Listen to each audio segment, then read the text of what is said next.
sky. It's a bird. It's a plane. It's Superman. This is Dan Jurgen. This is Jason J. Lewis, the voice of Superman on Justice League Action. This is Mark Wade, writer of Superman Birthright. And you're listening to the Krypton Report.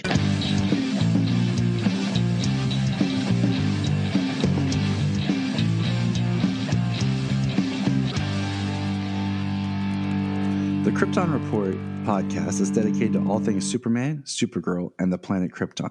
We discuss movies, TV, game, comics, and all things DC. So join me, Tyler, with my co-host James and Jania. Welcome to the Krypton Report. It is I, your host, Tyler, the Superman of Blue, the man of tomorrow. And with me today is sadly not my better half, the man of red, the Superman James, the man of steel. He is being super dad and caring for his wonderful Kryptonian daughter, Laura. But you don't have to listen to just my voice today. I have a special guest today. I have my new friend Levi here with me, who showed an interest in podcasting, and he wanted to give it a shot and see what it was like. So I said, hey, why not come talk Superman? So let's welcome Levi. How you doing, man? I'm doing good. Thanks for having me on. I'm really glad you gave me this opportunity tonight. No problem. No problem. I'm always, want to share, share the love, so to speak, of you. I mean, we're just chatting Superman. We're chatting comics. I mean, if someone has an interest and wants to, why not give them a shot? That's how I got started, was podcasting with a friend, and it's all good. It's fun and it's simple, and so we're just here to have a good time. I had talked to Levi a little bit on Twitter, and I knew him from his Twitter handle, The Round Superman, and I liked his artwork, and we had chatted, and I couldn't remember the artist's name. He gave it to me, and that was the artist that we ended up using for our new Krypton Report logos. So that kind of takes a step back to, a little bit when you and I had chatted before. Yeah, I was looking through the messages the other day, trying to remember what all we had talked about, and saw those, and your artwork looks good. Richard does some really great stuff, so. Yes, he does. My wife's not around, so here on the podcast, spoiler, I have a design I'm gonna have him do here soon for my wife, for all her stuff. So you heard it here first on the podcast before she did. So shh. Okay. I'm sure she'll love it. Oh, she will. One thing here, don't really have any really like new news. Seems like it's been, I always try to keep track of any kind of DC Comics news and what's really going on. We don't really address too many rumors anymore, because I feel like there's just too many rumors that you just don't know what's real and what's anymore. So, but yeah, no rumors. So we'll just kind of chat here with Levi. Levi, tell us about your Superman fandom background. Like, where did it start? How long you've been a fan? Just tell us your tale, man. Yeah, so I think like a lot of people over the last 20 years or so, my fandom really started with Smallville. I remember watching that in junior high and high school, kind of pre DVR days. So it was, catch an episode when I could between, sporting events and school and homework and all that. It was rough, people. It was rough. The struggles. I mean, I remember watching, pretty regularly through the first 2 seasons, and then missing a couple of years playing sports, and then coming back, and all of a sudden Lana was with Lex. So you're definitely not lying. It was rough. You'd be awfully confused back then, pre-DVR days. But kind of fast forward past that, when I was in college, I was working in kind of like a big box entertainment store, and got a pretty nice employee discount on used merchandise. So I saw some used Smallville sitting around and picked it up and binge watched and got all caught up. I think at the time, season 9 would have been on the air, so got caught up to what was on then. What really started pushing me towards it, though, was the Superman Earth 1 graphic novels by JMS. Amazing books. Amazing. They completely... I was pretty much just a diehard Marvel fan then. Those completely changed my outlook on Superman.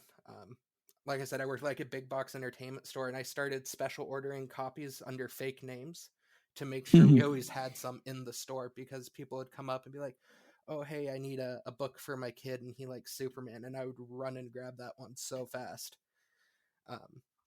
And then, of course, Man of Steel really elevated my fandom. And that's kind of when I really connected with the character.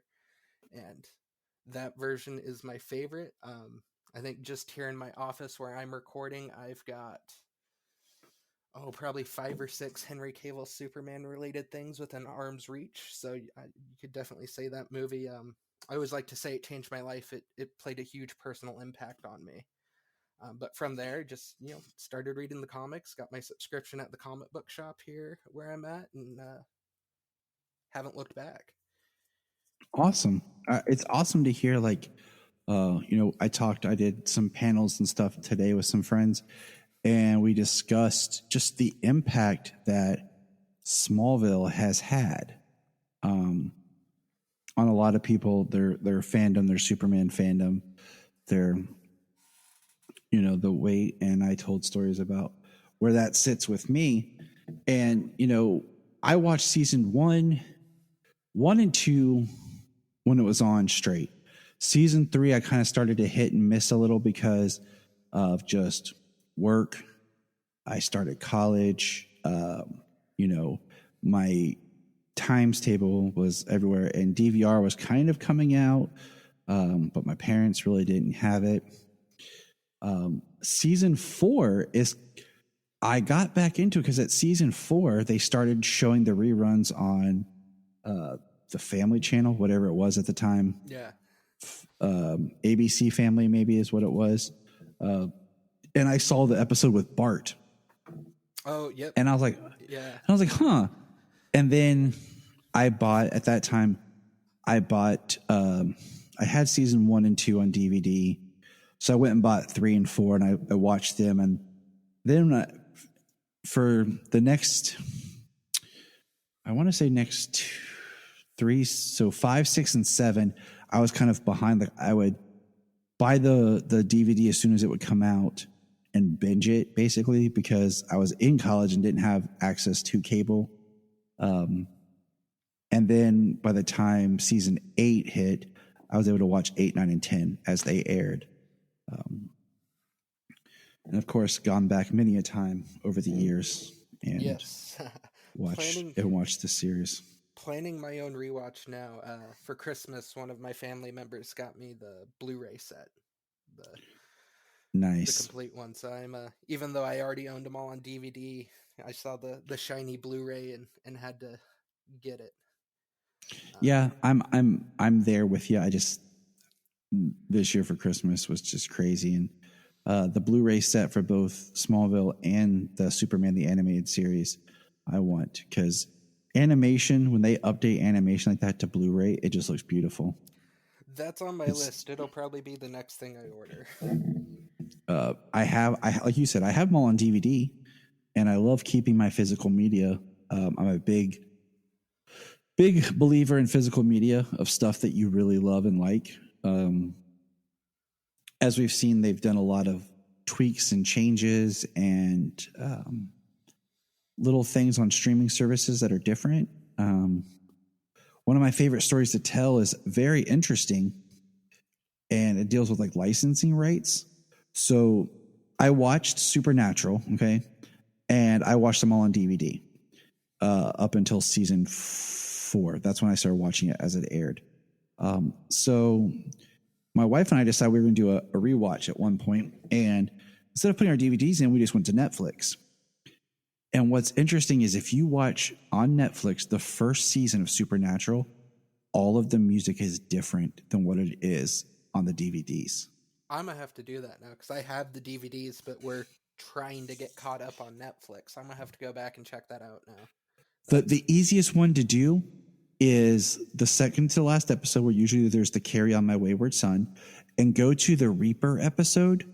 On the DVD, it plays Don't Fear the Reaper. When the Reaper's chasing the girl in the park, then look on Netflix at the same part. It's a different song. And from what I've been able to find out is they didn't have the licensing rights and everything yet for the classic rock songs. So they were doing kind of the standard CW of using more modern stuff. But by the time it was coming on DVD, they had reworked stuff and were able to put in songs they actually wanted into the release after that. But the Netflix is based off the aired version. I'm gonna have to check that out. But yeah, Yeah, it was a big shocker when I discovered it, just kind of screwing around, because I had never watched on Netflix the first season because I was just watching my DVDs. So that's all that to say. That's why I think having physical media can be kind of interesting, because it's a lot of times the original intent of the show compared to maybe later being edited. And I know on the podcast, Always Hold On to Smallville, which I've been on and I've listened to, and I listen to, there's been little things they've pointed out where things have been tweaked or shortened or something on the Hulu streams of Smallville compared to the DVDs. Just interesting stuff. Like you said, just another great reason to stick with the physical media. I'm sure my wife would like me to stop. I've got a rather large collection, but physical can never be taken away. It can never be changed. So, right. That's why when Zack Snyder's Justice League came out, I bought 2 copies. I was like, all right, 4K and DVD.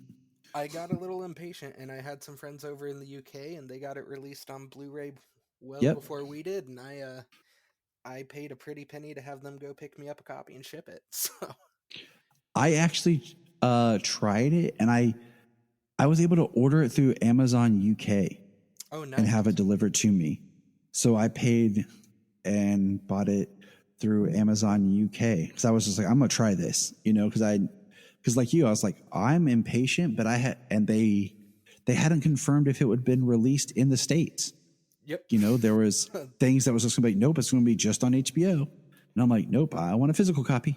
Yep, that's exactly my thinking. I'm in a group chat with some guys, some stateside, some overseas. And one of them was like, I got a second extra copy of the Steelbook. Does anyone want it before I try and sell it to someone else? And I'm like, how much do you want me to send you for it? You name the price and I will get it. And that was part of why I got the DVD copies, because I have a program on my computer. So I rip the DVD and then I have it stored on hard drives. So I'm like, I have it because we fought for that movie.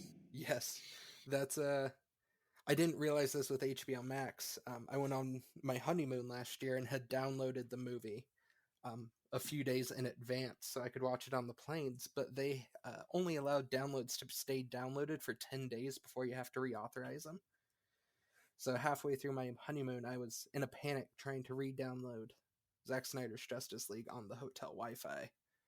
And it's wow, a 10 gig file downloading it from Max. So I didn't know it was that big. I did download it for HBO Max. I had it just to kind of watch as I went, but man, come on. That's intense. So who would you say, based on your little history lesson here, is your Superman? Like who's your favorite Superman? My favorite Superman is Henry Cavill. Not to say I don't like other Superman, but when I picture the character, that's who I picture. There's no wrong answers on this podcast, by the way. Like, it's all personal preference.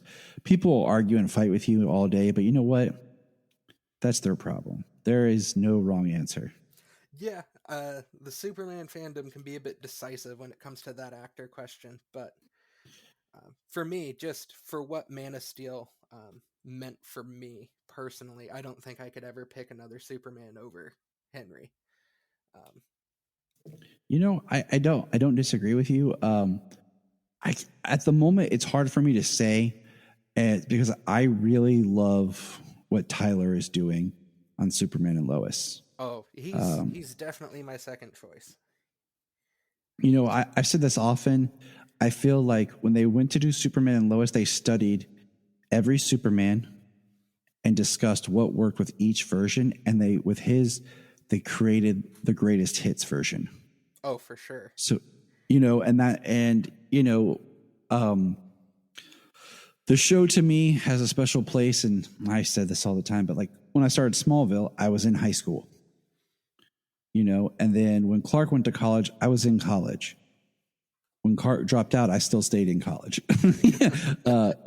Clark goes off through his career, and then they have the pseudo wedding episode where Clark and Lois are trying to get married, and then they cut to the future where they're going to get married and stuff. And the finale of Smallville ended 2 months after I got married. So this show is in such a background of my life and on, my journey to adulthood.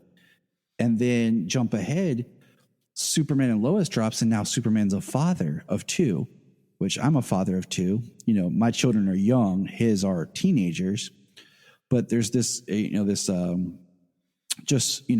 of like the character's journey is kind of on a trajectory like mine. So I really connect with what they're doing with his character and his Superman and stuff. So it just, Superman and Lois feels like almost like this spiritual sequel-esque to Smallville and Lois and Clark.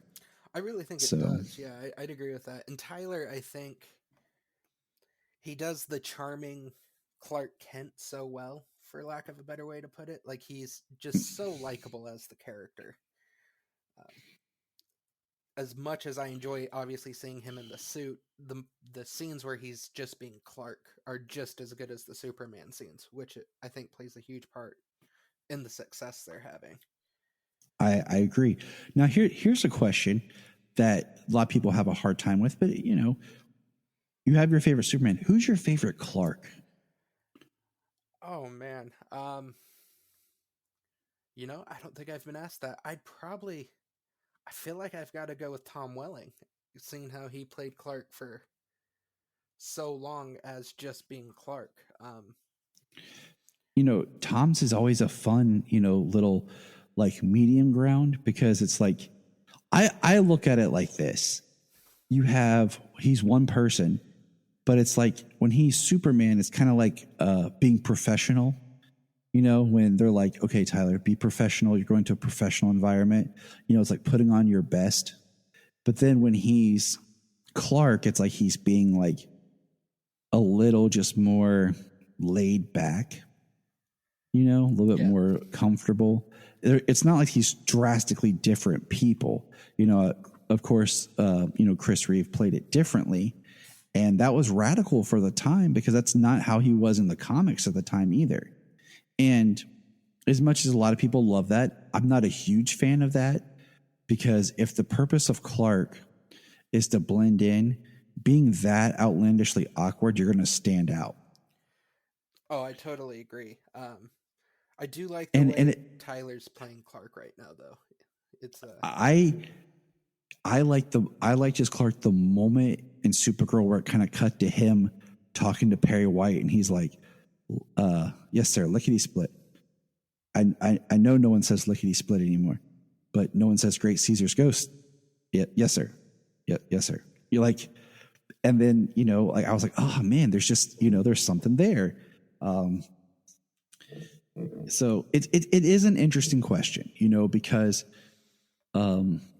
it's difficult to what makes Clark, Clark. It's like Dean Cain had a good Clark, but I thought he was a little too confident, a little too suave, but it worked for that show. Of course, George Reeves was a very no-nonsense, strong Clark, and that works for the time of that series and everything. So yeah, I've just been thinking just now, what makes a good Clark to me, and I think part of why Tyler succeeds so well is he plays it with an earnest attitude. Like he's out there, and when he's not obviously dealing with like Lois or the family, but when he's talking to the people in the community, he's just wanting to help. He's just wanting to do the right thing. What can I do to help you in the situation, Lana? That sort of thing. And to me, that's kind of where Clark as the character is at his best.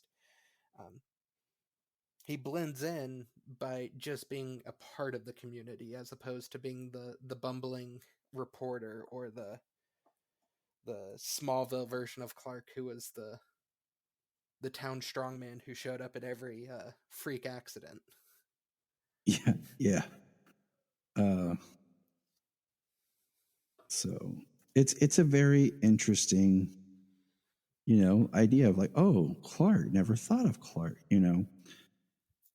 Now, here's another question that, for some reason, this is a question that divides fandom. Trunks or no Trunks? Oh man, I'm a no Trunks guy. I think they can work sometimes. I think they worked well on Brandon Routh in the Kingdom Come suit, but I think modern Superman, no Trunks is the way to go. I agree. I think the Trunks, for what they were, is a very outdated concept that a lot of people don't understand. No other hero, utilizes them. They are very, what do you call it? Of the time. And yes, people will argue like, oh, that's what it's supposed to be. Yeah, but you know what? Batman adapted over time. I don't mind the Trunks in comics because it's in comics. Far as live action, I think you can make it work without them. I think Tyler's suit looks good without them. But I think they did a great job in his Fleischer suit with Trunks and Brandon Routh's Kingdom Come suit with Trunks. But at the same time, I could not see the Fleischer suit being the series suit going forward continually. Oh yeah. I think for me, I think explaining away the Trunks all boils down to how they do it, and I think a lot of the more modern interpretations without the Trunks, I've liked what they've done. The new 52 suit was armor, so it wouldn't make sense to have them there. The Man of Steel Cavill suit is like their underwear. It's basically giant underwear. It's what they wear under their clothes. Even the I just lost it. There we go. The Superman and Lois suit, the Fleischer suit that he wore in the beginning. His mom made that, so it makes sense. But then he moves on to a more modern interpretation, which I'm sure probably has some in-universe explanation. But I like the idea if the suit comes from Krypton, it doesn't really make sense to have the underwear on the outside. I mean, the thing was in the New 52, I liked the idea of the armor. It was kind of neat because it was a Kryptonian suit, and it was something back to his planet, his people, his home, and it also, I like, if you remember right, it kind of is like a nanotech, and they kind of did this on Supergirl. It was like a little patch on his chest, which was the symbol. Yeah. And the suit grew from there. And it made sense on how he could, wear normal clothes and have his super suit. But, it is what it is. People will argue. There are Superman fans who are stuck with a certain mindset of what and who Superman is. And it makes you wonder, are you a fan of the character? Are you a fan or just a fan of this version? I like my idea with fandom and kind of what I try and do, like you follow me on Twitter, is enjoy what you enjoy, love what you love. But if there's something you don't like, you don't have to vocally bash it or go out of your way to talk negatively about it. You won't see me usually joining in the underwear debate online, just because I know some people love it. And I know that people aren't open-minded enough to just listen to you and think, well, okay, I see your opinion. Cool. They want to basically, trash you for your thoughts and feelings towards the character. I mean, every version of Superman is somebody's first version. Yeah. I just did an interview with Sam Rizzo a little bit ago, and Sam Rizzo hosts the Superboy Legacy podcast. His first Superman was the Superboy TV series, and that's what imprinted on him. And it's great because that's so rare to find. And I'm curious about with my kids, which one they'll kind of look at as their Superman or their first Superman, like who they gravitate towards, because they're growing up in a time when they had, Henry and then Brandon appeared, and then, you know, we're watching Tyler. So which one will they be like, oh, that's Superman for me? Yeah, I love that conversation as well. It's one I have with my wife. She knows I'm a diehard Superman fan. She knows I love Cavill's Superman, and she'll catch me rewatching Man of Steel or something like that. And her response is, you know, I like him as Superman, but Tom Welling is still my Superman, because her first exposure was Smallville, and that's still who Superman is to her. And that's completely valid. I mean, you can't argue with that. Like, it works just as well. You can't say that she's wrong. I mean, you know, yeah, I grew up with the Chris films in my background, but Dean Cain was on my TV every Sunday, and that was the one I was growing with. And then Tom hit me at the right time where I connected as, oh my gosh, he's in high school, I'm in high school. And that imprinted on me and stayed with me. So. Yeah, I mean, you had a comment earlier about Smallville, about, you know, what made it stick so well with people. And I think it's just like what you just said. It hit that our generation just right at that right time, where we were watching Superman grow up for the first time. You know, like you said, he's in high school, I'm in high school. He's going to college, I'm going to college. So he drops out, I stay in college. I don't follow his example for once. I like to think that he was doing online school. We'll go with that. That's the headcanon. Yep. He finished his degree online, you know. So as we move into this week's topic is the season 2, episode 2 of Superman and Lois, The Ties That Bind. Just give us your thoughts, just kind of overview of the show, the series. How are you enjoying it? What's sticking out for you? What are you loving? What are you not liking? I mean, just overall, this show has quickly become one of my favorite Superman pieces of media in general. I think they're nailing the Superman aspect with Tyler. I think Bitsy is an incredible Lois. She might be my favorite Lois if I think about it for more than a few minutes. The one thing I was worried about with the show was kind of the family aspect, with having the 2 teenage sons, especially with in continuity with the CW shows, having them just had a child for the first time. But even the teenage drama stuff, I really think they're doing a great job with. And having the one son with powers and the one son without, I think, is a great way to go forward with it. I've said this, it feels more real, like people making more real decisions, a real dynamic of family than over dramatization, where people are, you know, just making outlandish choices where you're like, come on, seriously. And, you know, the thing is, my wife pointed out when she said this, when we were watching it, she said, I like her as Lois a lot. She's like, I didn't know if I would. And, you know, at first look, she doesn't look exactly like you might think Lois is, but she brings the character and then you see it. Yes. Yep. And, you know, that's kind of how, like, with Tyler, it's like him as Superman, you're like, I can see it. When you just look at him, you're like, I see it. You know, yeah, it's, but then when you watch him act and he does it, you're like, there it is. It's not what you would think of as Superman, much like Dean Cain. You know, you look at him like, oh, I kind of see it. But then you're like, when he does the character, like, okay, now I see it more. Yeah. I second so much of your thoughts of, you know, my only fear with the show is, gosh, it's so good. How long do they keep it up? You know, before it's like, that turn. And I think it comes a lot down to the head writer and showrunner, Todd Helbing. He started The Flash, and you go back and watch he was on The Flash, I think, for the first 2 seasons as a head writer, or part of I can't remember. But anyways, you go back and watch The Flash when it first started, it had a lot of that really good dynamic.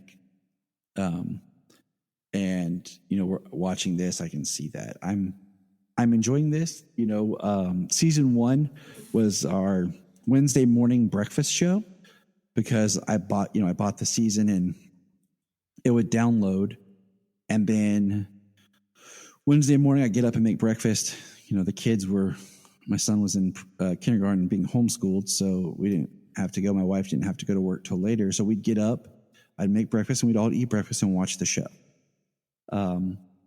This season is more of my wife and I watch it, then I watch it with the kids later because I don't want to wait forever. Yeah. So let's get into this season. How are you liking this season so far? So far, I am really enjoying it. I did not see the I don't want to say twist, but the doomsday aspect. They did not give that away from the trailers. I thought from the trailers we were going in a completely different direction. I had a more modern villain in mind for. Who are you thinking? I was thinking it was going to be Wraith from the Superman Unchained back in the New 52. That is a really good idea. I am still, and I say this, I could be wrong. It's no big deal. I'm still not 100% sure it's Doomsday. Yeah. I think they give us enough clues that we think it is because they have the suit underground. It sounds like he's from another dimension. My buddy Brian pointed out today, like, what if it's another Tyler Superman from a different Earth, and that's why they're kind of mentally connected. And we started talking about how they depicted when two people from different Earths were on the same Earth and other Arrowverse shows, how they acted and interacted. I was joking with James about watch it be Rogol Czar. Yeah. And until that costume suit comes off, I'm not 100% it is Doomsday. Now, a twist of it being like super doomed would be awesome. Or it's Doomsday that he destroys and we get the super doomed virus, because that was an awesome storyline in the comics. Yeah, I thought the way they were setting up, not a Superman versus the military, but a Superman being forced to choose between the country and the world. I don't know if you remember the Wraith villain. Yeah, I do. I totally do. Yeah. I just reread that last year. Yeah, I reread it last year. It just made so much sense. Because Wraith works for the military. He's a secret project that they break out when Superman won't cooperate, and they could still have the big fight at the end, because that's what happens in the comics when Superman finally forcefully turns down General Lane. So I thought it was going to be Wraith. Like you said, it may not be Doomsday, and I feel like Doomsday is the go-to villain when Superman stuff really want to shake things up. And it's one of those, I'm feeling at the point where I'm like, am I excited in a way? Because I feel like they didn't do Doomsday well enough in BVS. He didn't look like Doomsday. Like, he needed to look more Doomsday. Smallville's was pretty cool for a TV budget, but he was barely there and gone. Do I want to see the death of Superman again? No, I don't. I'll be honest with you. And I have a theory. And I'll tell you my theory after we discuss this episode. All right. Yeah, I think like you, if they do Doomsday, I love Doomsday. I hope they, if they do go that route, they steal the Doomsday from the Krypton series a few years back. Dude, in my headcanon, until they prove me wrong, Krypton is a prequel to this series. I'm 100% on board with that theory. That's my personal theory as well. They have yet to do anything that contradicts. One person tried to argue with me online that his cape doesn't have the yellow S on the back. I'm like, bro, that can change in a costume change in between seasons. Also, in the first season, or in the first episode of this season, I pointed it out on social media, when they're showing the merchandise being sold, in the vendor's booth, there is a red cape with a yellow S on the back of it. So that means that maybe at one time he did have it, or foreshadowing or something. So if that's the only thing that someone's going to argue with me about, that why they can't connect, that's come on, seriously. Yeah. Especially in the post-crisis era, because we saw Zod pre-crisis, on Supergirl, but now we're post-crisis, so the Zod of Krypton could now be the correct Zod. That's all I'm saying. That's all I'm saying. Yeah. Because Colin Salmon Zod is awesome. Yes. I mean, that Krypton show, I will say I was less than happy when they ended that show. I want to see the pilot before they reshot and edited it.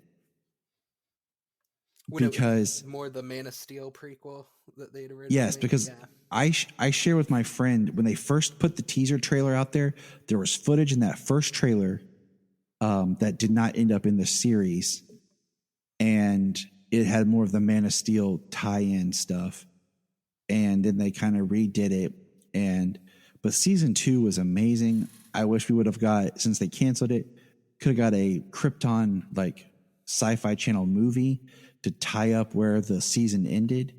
But, and we always cheered. I don't know if you watched Supergirl, but we wanted, William Day to become Doomsday because, that's who he was on Krypton. Yeah. He was the Kryptonian that was turned into Doomsday. So we kept, cheering for that to happen. So, but anyways, Doomsday does always feel like, oh, we got to kill Superman, or we would need him to fight somebody tough. Doomsday's the one to go. I really like the Death of Superman animated film, the way they did that story, the way they did Doomsday there. Yeah. So I would like Doomsday to be along those lines.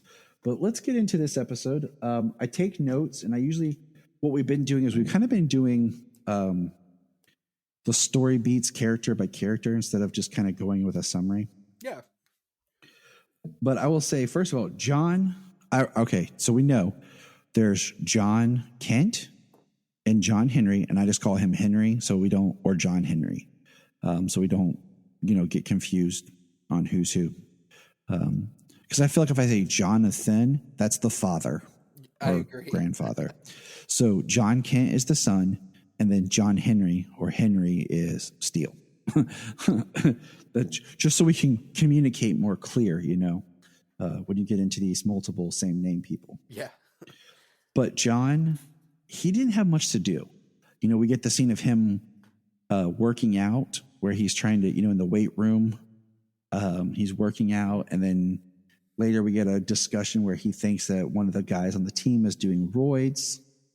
And then the two brothers have their conversation in the bedroom at that same time about how their day was. And Jordan shares with him how he fought their uncle. That's pretty much John's journey in this episode. He was not there that much. And I do find it weird. I don't know if you caught this, that last season ended where he was courting Tegan. And then all of a sudden now over summer, he has Candace. I didn't catch that, but now that you mention it, yeah. I'm really James and I at first were like, was she recast? And then we looked it up and no, it's two different characters. Interesting. I hadn't caught that. But I am interested to see where they go with John. I think John Henry moving back to the farm will be good for his story because he really seems to connect with him. So hopefully something happens there because I would like to see them do more with John. I have a kind of working theory that John has some sort of power, but not like my theory is that John will end up having like his dad's speed. Like and he's like a little bit more resilient to stuff. Like he doesn't have super strength or like invulnerable, but he's tougher than your average person. And I think that might come to fruition later. It's just a personal thing because we haven't seen, like Jordan seems to only have certain abilities. He hasn't shown signs of speed yet. So I'm kind of wondering if maybe John ended up getting speed. I could see John being enhanced, kind of like you said. Yeah, maybe a little more durable. Maybe they can attribute his success in football to being just slightly better than everyone else because he's got that Kryptonian DNA, but not enough to be a hero in the traditional sense.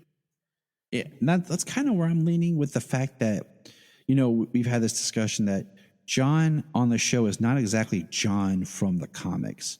They cook a character, John Kent, and split him into two different characters with Crisis.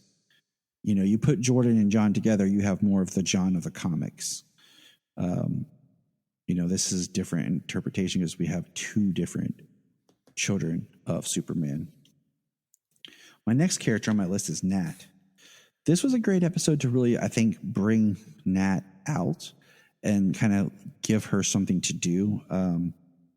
I had to chuckle at the opening scene of Lois making breakfast, and Nat says, "I'm vegan," because my wife is hardcore vegan. I'm a vegan selectarian. That's what I call myself, because every now and then I like mozzarella sticks. And my wife's in here giving me a dirty look. No, she's not. She's just playing. So I had to chuckle at the scene. Where, it was a funny scene because I'm watching it with my wife and I'm like, oh wow, she's going all out, and we see like the full spread. We kind of both just look at each other and we're like, she's gonna be vegetarian or something, and then she sits down and that line comes out, and good chuckle on setting up the dynamic. And Lois is like, I'll make you some oatmeal. Like she doesn't miss a beat. She's like, boom. And then, I love how Jordan is like, hey, this is my friend Nat. Like he just, brings her into the fold. And then Nat and Sarah hit it off as friends, which is great because that's what Nat needs. Like, jumping back to last week's episode beforehand, how Nat was going to the school that she went to on her Earth, which was a horrible idea. Yeah. Horrible idea. She needed that fresh start. And then, of course, her later beat is basically going over to Sarah's house, and she gets the car running that Sarah and her dad have been working on and haven't been able to get going. And, of course, Nat gives Sarah the advice to actually talk with Jordan. Yeah, I like what they did with her. And going back to when Jordan introduced her at the lunch and they get asked, oh, so your dads are friends from Metropolis. I don't know why that line just makes me laugh. It's a great line. It's a great. How do you explain that relationship? I mean, yes, they worked together back in Metropolis. They did some covert stuff, journalism stuff. It reminded me of the Thor Ragnarok when Thor sees Hulk and he's like, I know him from work. Yeah, like that's right where my mind went. I'm sorry, I got a train going, but I don't know if it's. Who cares? It's all good. So my apartment, like right after I got out of college, was above. It was the second floor of this guy's house. He had redone into an apartment, and it was next door to a Catholic church. So when they rang the bells, it felt like they were in your room. And then we had like two houses down was the railroad tracks. So tracks, trains. I like to think of it as ambient sound effect, more faster than a locomotive. Exactly. Just adding to the environment.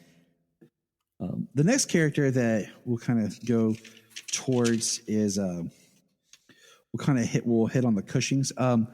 Are you like me and kind of wondering where the Cushing's other daughter is? Yeah, I had that thought in the first episode when they got walked in on by Sarah. I was like, where's the other daughter? Because we haven't seen her yet. And yeah, I mean, at least in an episode in season 1 when she went, there's a throwaway line about she's at grandma's. And I was like, thank you for thinking of that and putting that in the dialogue that your daughter is at her grandmother's. And now we're just like, maybe they won't remember. Yeah, I never know why these shows add the 5-year-old younger sibling that they don't have any plans for and don't really want to be there other than for a few episodes to show that they're a big family. Yeah. But one of my predictions, like a couple episodes ago, I had my friend Nate from the Superman the Animated podcast on, and we talked about things that we want to predict for this season. And I had put, I think Lana should run for mayor. And we saw, like in this episode, that Daniel, who she's backing and basically running his campaign, drops out. And Kyle, as a good husband, pushes and helps his wife enter the race to be mayor. And I think that's exactly what needs to happen for this character. Yeah, I like the idea, and they had kind of hinted at it in the first season of her taking the Martha Kent role of Smallville. Exactly. See, you're right there with me. Like that's what I think cemented about Lana becoming the heart of Smallville. Yeah, I'm right there with you. It's an interesting twist with that family as well, to see the husband being supportive. So that's kind of nice after the previous season as well. So I think Kyle has been written realistically. I think they were able to avoid a lot of pitfalls and stereotypes where he wasn't really an a-hole. He did a-hole-ish things, but you could see his point of view and why he's acting and doing what he's doing for the town. He had problems with his wife, but he wasn't an abusive, bad husband. Like, they didn't fall down these tropes, and he's constantly been trying to build himself back better. So I think they've done a good job of writing him as a realistic person. I agree with that. Yeah, I'll revise my statement. I'm glad the direction they're going, where he now, it doesn't feel forced that he's supporting her. It seems like he's doing it because he wants to do it, as opposed to kind of that trope of like the bad husband supporting every idea to try and get back in her good graces. Right. Yeah. Good. Yeah, exactly. Well, let's see. What other character we got? We'll do Lois. We talked about Lois. She's working on bettering her relationship as a friend to Nat, a friend to John Henry.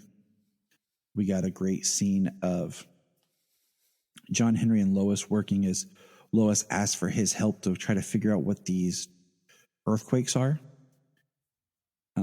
The one thing about this is I don't know how to feel about Chrissy's character. And I feel like if some things outside of the media had been different, Chrissy would have been Chloe, but they didn't want to do that route. But she kind of gives me an older Chloe vibe. But like, in this, I'm like, they talk about Lois's story, and there's a podcast that's deconstructing it. Look, I podcast. I know a lot of podcasters. They're a really high quality podcast, but just because someone on a podcast is deconstructing something, do they really have the clout? Like, who is this person? Are they a journalist? Are they a professional? Or are they just some, fan out there who's decided that they're going to reinvestigate people's assignments, and they're tearing apart this piece that Lois wrote and saying that she was too close and too personal. And I'm like, Chrissy feels like she almost has an axe to grind with Lois. Yeah. Like, she's always looking for Lois's faults. She's not really trusting her. And, this is our first mention of Lucy in this episode, which is interesting because in season 1, when Lois talks about her dad as a father, I thought would have been a great way to slip a line about her sister Lucy in there. And we know Lucy's coming. But, this is the first where we get a mention of her in the show. Yeah, I'm not sure how I feel about this this beginning of the storyline, because it feels out of nowhere. Like you said, this is the first mention on this show we've got of the sister, and it's deconstructing Lois as a professional in a way, when all we've seen so far is, in this universe at least, that she's clearly still the Pulitzer Prize winning reporter. So I'm interested to see where it goes, because I'm excited for Jenna Dewan to come back. But yeah, I am too. I thought she did a great job as Lucy, and now it's, Lucy's different because it's post-crisis. It's a different Lucy. Like, that history is not there of who she was pre-crisis. She's not the same Lucy that we saw in Supergirl. So I think that's fascinating. That's interesting, but it's still connective tissue, Yeah. I think that's the one thing right now that I'd like to see with Superman and Lois is how it connects to the larger picture of the CW DC. I agree, because you can't say that it's separate, because we got Diggle showed up, and there was lines dropped about like Oliver and stuff. So we can't say that's completely separate. My hope had been that Supergirl the series season 6 had taken place before this show started, and that show ended differently, just because of how when things aired. But I would love Melissa to show up on the show at least one time. Cousin Kara shows up, and does something with Jordan. So yeah, I'm right there with you on that. Even just a mention of her at this point. Right. That's kind of what bugs me, is like, just drop a line. Okay. Just drop a line. Because I can let a lot of things change post-crisis, but we went to the Fortress of Solitude on Supergirl post-crisis, and it looked the same. And this Superman and Lois Fortress is completely different, but we won't go there. We find that Amertech is the company that was hired to get all the XK out of the Schuster mines, and that some of before they got there, some XK was stolen. It's being sold in the black market as like drugs, and we'll get there. But I didn't catch the name of the person who's the head of Amertech. But what we find out is whoever she is, she at the end of the episode calls somebody and mentions that the creature made it through, because we see this creature coming through the mine, and the miners actually detonate themselves inside and cave in to keep it in the mine. I mean, obviously, the mystery is who's she on the phone with. And right. So, a lot of people are saying, is that Lex? Well, technically, Lex is in the Phantom Zone. So unless he found a way to escape the Phantom Zone and that creature came from the Phantom Zone, then okay. But technically, Lex is in the Phantom Zone. I'm selfishly hoping that it is Lex, because I just love John Cryer. I love John Cryer's Lex too. I'm going to tell you right now. Part of me doesn't want it to be Lex. As much as I want to get at least a good episode of John Cryer versus Tyler, so we get that Lex and Superman, kind of play off each other.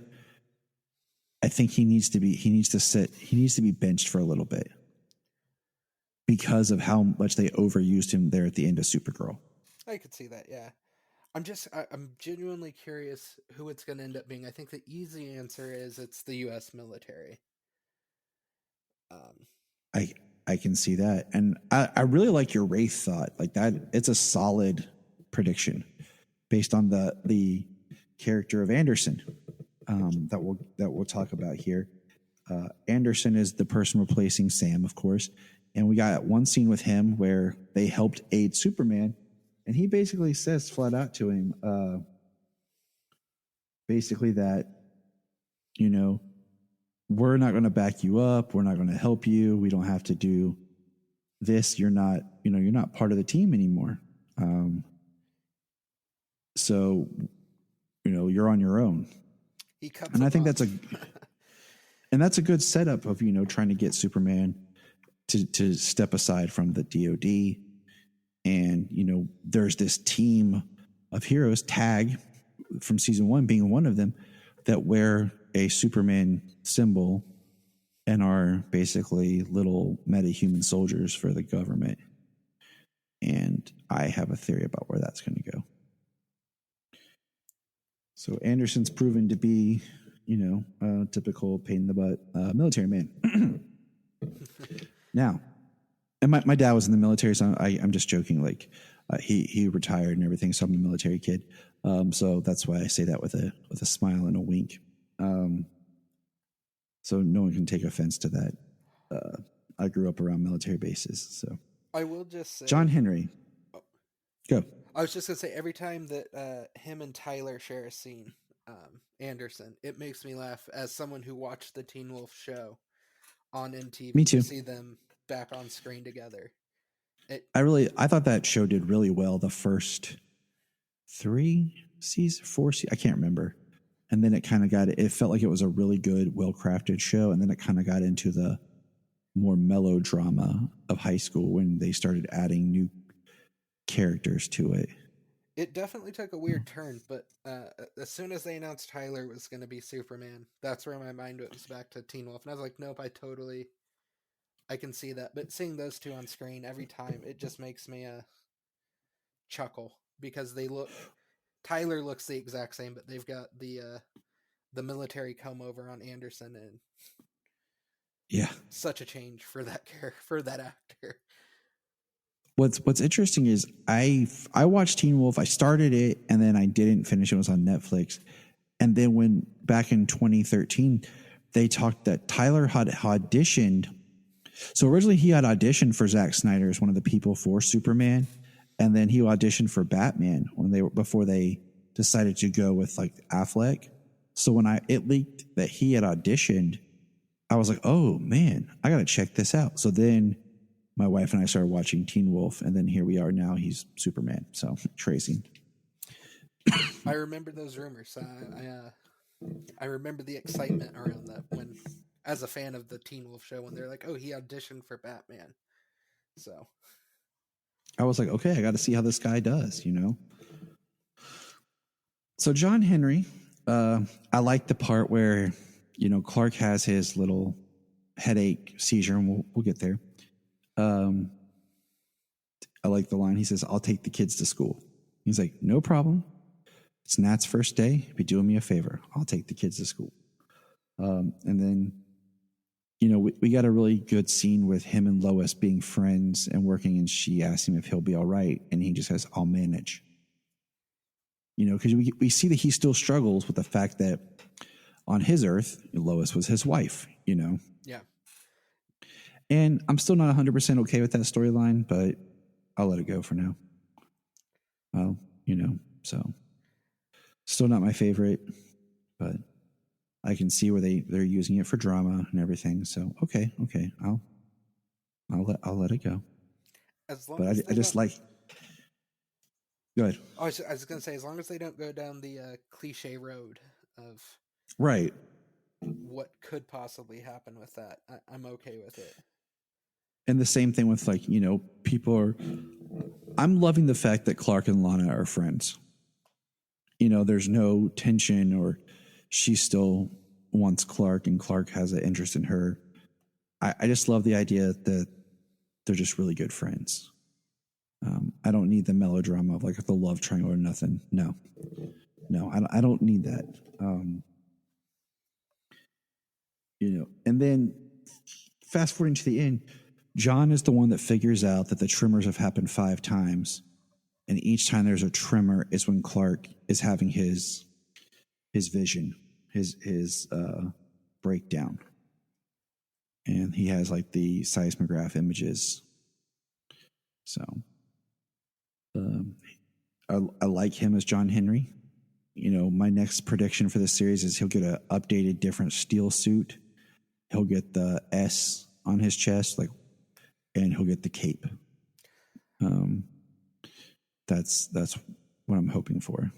I almost wonder if that's what John ends up doing with John Henry this season, is maybe him, Natalie, and John Henry help rebuild or upgrade the steel suit. So he doesn't look like Master Chief? Yep. Absolutely. So now it brings us, we're going to kind of hold off Jordan till the end, because his story interacts with Clark. So we'll go with Clark's. Clark, he's having the headaches, the visions, and he thinks that they could be left over from having the Kryptonian consciousness in his mind from season 1. So they go to visit Tal Rho, and basically Tal's no help, and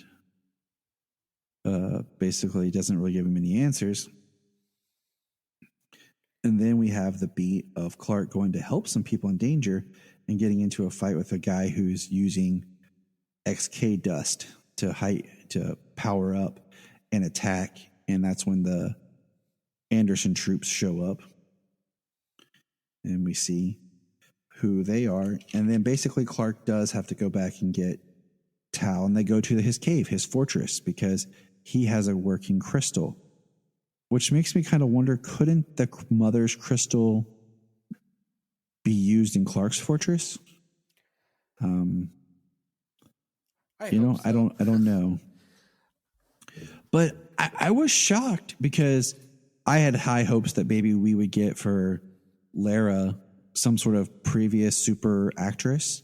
You know, my fingers were crossed for Stacey Hydock from the Superboy series to be Lara, but there was no like, they released stuff like Angus McFadden will play Jor-El in Superman and Lois. Okay, cool. This was very under the radar. Like all of a sudden, oh look, there's Lara. Yeah, and that was, to me, that was a big deal. Like she should have been a big deal because she's the linchpin that connects these two brothers, and we have really great scenes with her talking to her two sons. And that was one of my predictions for season 2 was we would see her because of his stone. And then we learned something very interesting. Jordan, of course, is with Clark. He's Clark's backup. He wants to come with him as backup. And they continue the beat from Man of Steel, where Clark is a natural born child and all other Kryptonians are engineered. And that's what Tal was, just like on Krypton, the series. So staying in line with how that show played out. And that was something as a Man of Steel fan, I got real excited when they dropped that, because I turned to my wife and I'm like, they're keeping the Man of Steel version of Krypton, or the idea of that version of Krypton at least. And just another reason why Krypton, the series, is my backdrop in my mind for this show. So I like that. And then, of course, we find out when Clark starts having this vision, Tal lied. He either, A, was already powered up, hanging out in jail, waiting for the right time, or, got more powered up being there in the fortress. And I like that Jordan actually starts fighting with him and gets some really good hits in there, is able to control his heat vision. And then I love when Clark breaks free and just pushes Tal and says, "Don't you touch him." I thought that was a great just father moment.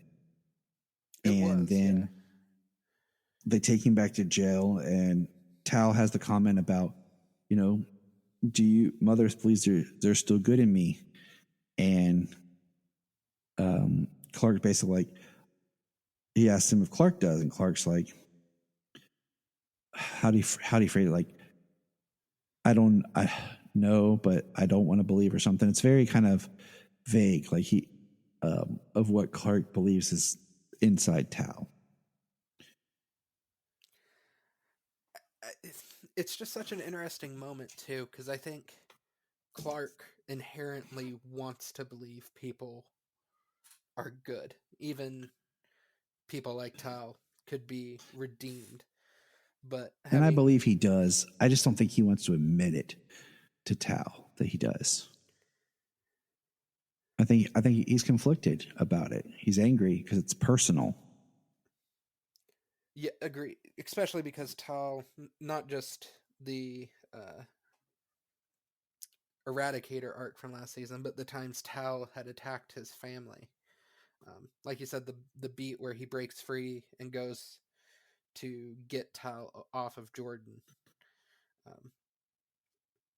It's so nice. I think part of the large appeal for me, like you had mentioned earlier with the series, is seeing him as a father. And those moments, Superman protecting his son from a threat like that are just so nice. And the restraint he shows and not going off on Tal. So here's my prediction. I'm wondering if it is Doomsday gets freed. Superman's battling it. and Tal gets out and goes to help, and Tal battles Doomsday, and it's Tal that dies, stopping Doomsday. That would work. Really subverting our expectations of, what Doomsday is, so that in one breath we're getting Doomsday and battling Superman, but we don't have to do the death of Superman, but we can get a redemption arc through Tal because he goes to help because he knows what it is. That is my personal theory, especially based on the end of this episode where it's like, there's still good in you. So we'll see how, things play out, but I think that would be interesting little twist on things. So the last character is my man Jordan. I'm watching this with my wife, and we know something's up with Sarah. And at the end of the episode, when Jordan comes back and he's telling John, like, I fought at Uncle Tal. He's like, what? He's like, I got some punches in there. I think I could have took him. And then Nat says, you need to talk to Sarah. She's downstairs on the porch, and Jordan goes to talk to her, and he comes out and he says, what did I do? Did I say something to him?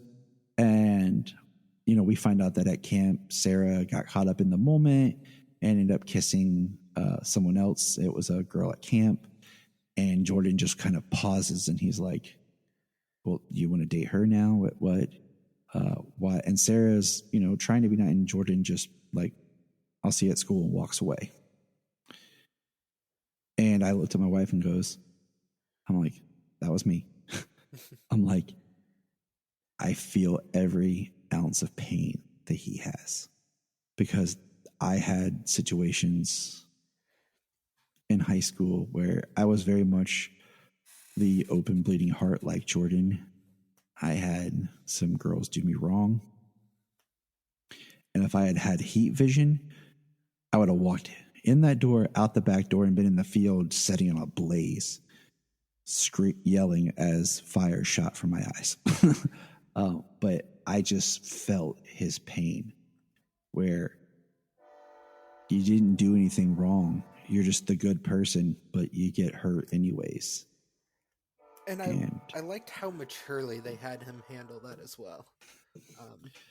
He didn't do the rage out, or he didn't yell at her, or, any of the other cliches they could have gone with. Like his first reaction is, well, do you want to be with her instead of me? Like, I think ultimately Jordan just wants her to be happy, whether that's him or with someone else. He wants her to be happy, and I think he wants to know what to feel.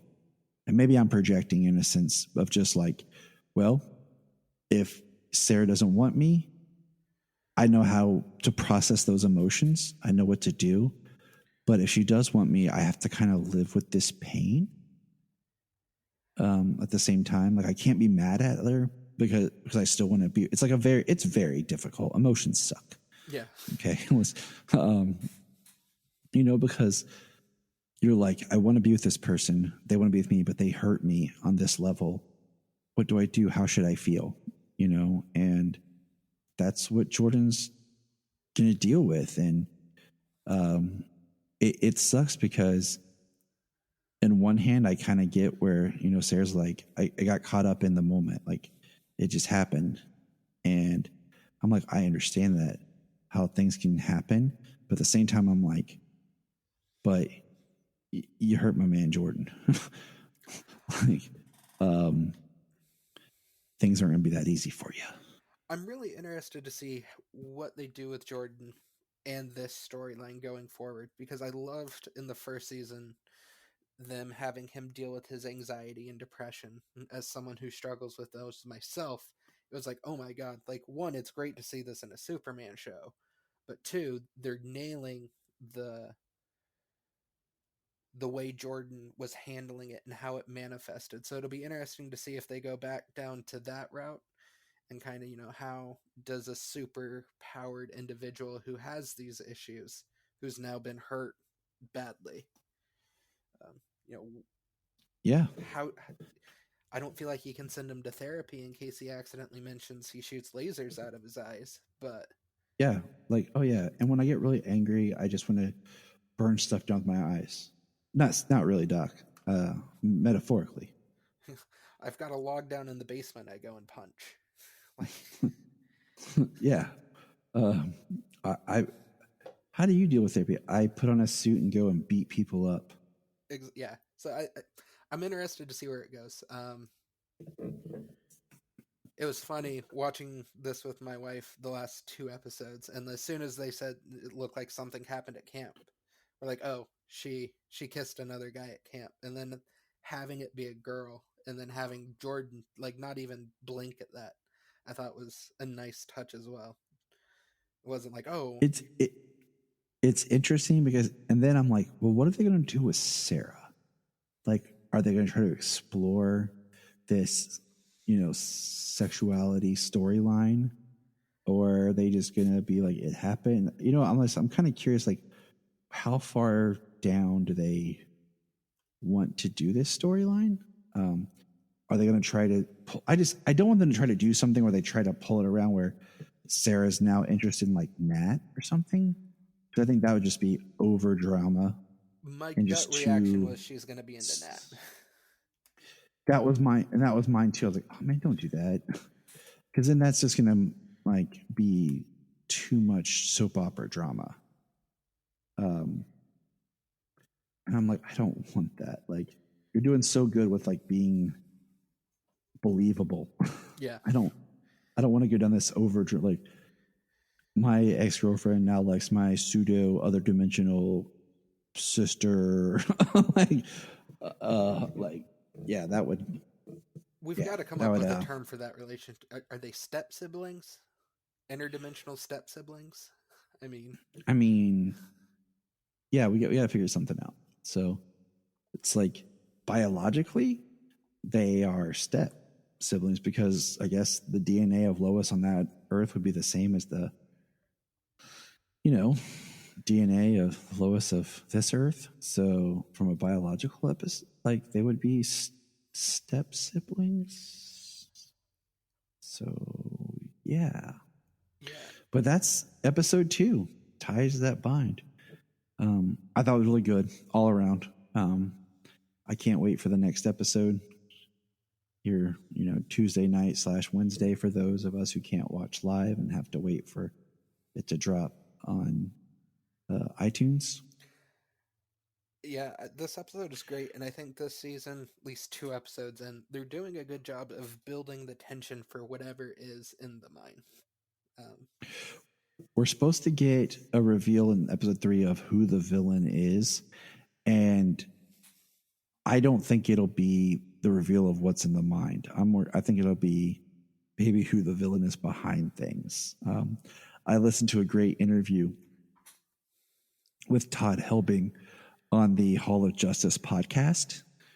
So anyone who's interested, go and listen to that, and you'll really kind of hear where he's coming from for the show.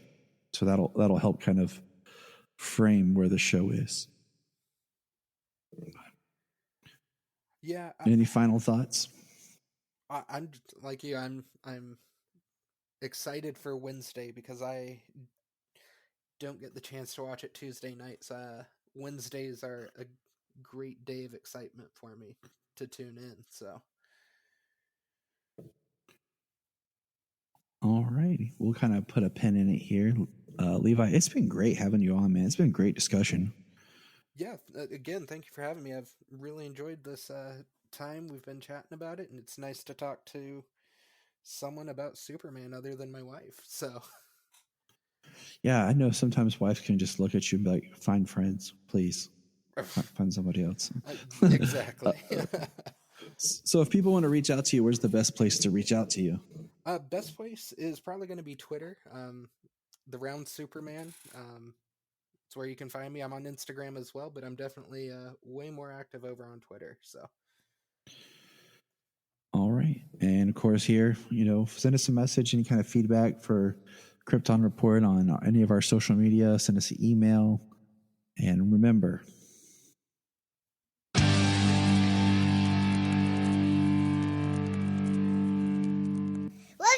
the sky.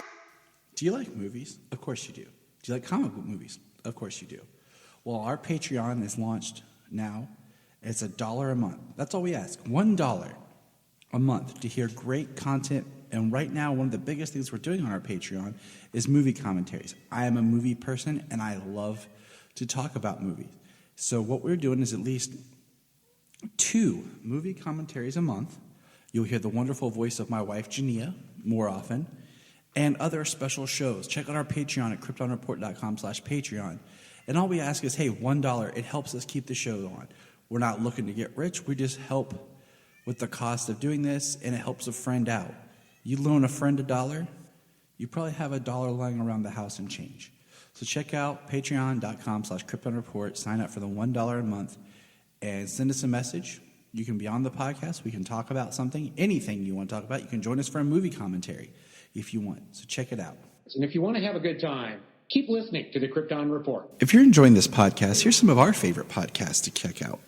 Digging for Kryptonite, The Aspiring Kryptonian, Superman the Animated Podcast, The Last Sons of Krypton, The Geek of Steel, The All-Star Superfan Podcast, It All Comes Back to Superman, and Superboy Legacy, Supergirl Radio, and of course, always hold on to Smallville.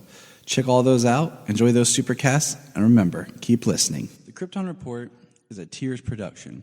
We thank you for listening and enjoying, and please support us on our Patreon account, our TeePublic store, and check out our social media. Always remember to look up in the sky.